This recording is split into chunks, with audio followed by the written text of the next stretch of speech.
Welcome to the finals of the CX Basketball League Season 2 here at City Arena, Santa Mesa, Manila.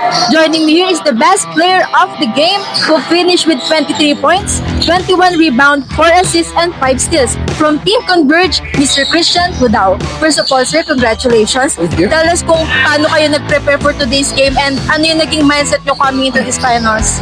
Actually, yung mindset lang namin, tulungan lang kami.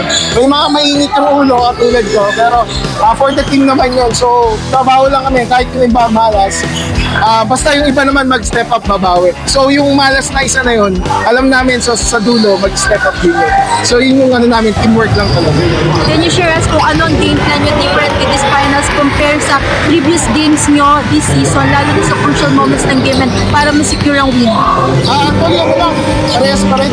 Takbo lang ng takbo, score lang ng score.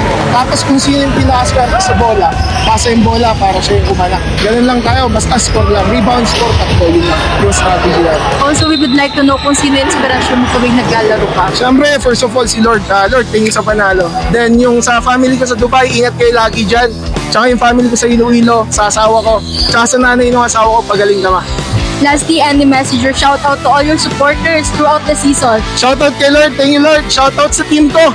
Sa team ko na tinulungan din ako para mukha itong champion to. Shoutout sa family ko sa Dubai, sa Iloilo, kanila mama, kanila papa. Sa nanay ng asawa ko, sa asawa ko, pagaling kama.